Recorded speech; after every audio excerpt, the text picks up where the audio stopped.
Supervisor Virgen Martina Macalan, sa pananalig o kapag sa Diyos na tagapagligtas.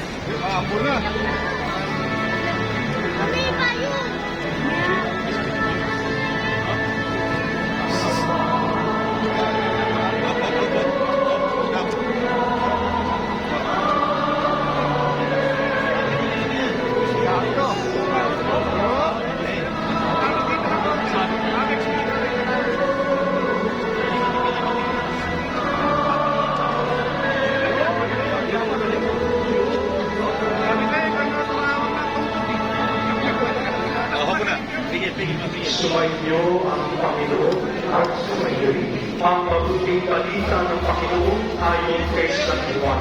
Mabuting kayo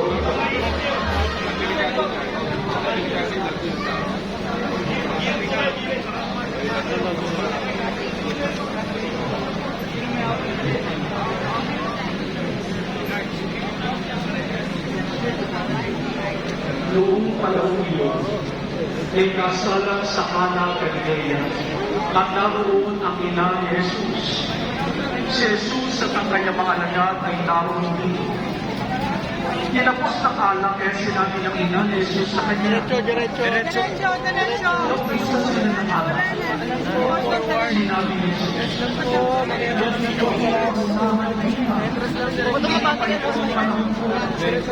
Sinabi na kanyang ina sa mga nagiging ko. Gawin niyo ang anumang sabihin niya sa inyo.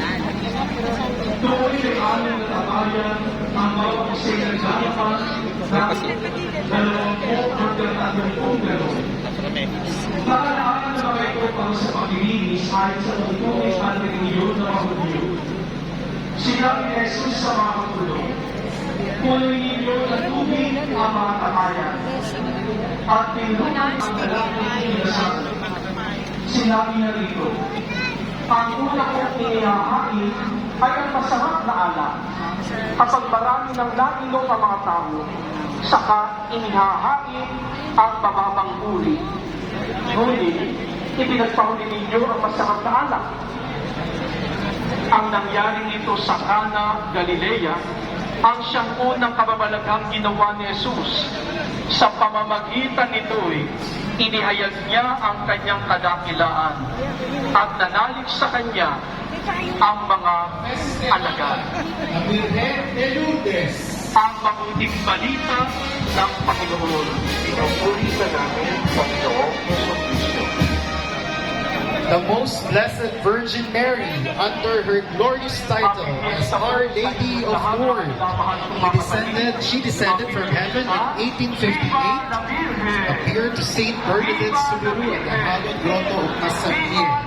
Clothed in radiant splendor, she called the world to prayer, penance, and unwavering trust in God's boundless mercy.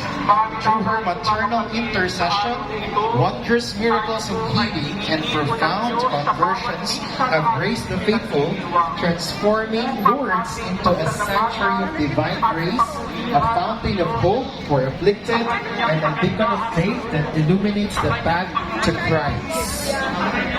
The image in front of us is the national pilgrim image of the National Shrine of Our Lady of Lourdes, and being accompanied by the following: Reverend Father Federico Camus, Old and Capuchin Rector and Parish Priest of the National Shrine of Our Lady of Lourdes, Kapatirang Capuchino ng Pilipinas, Barangay Maharlika, Extraordinary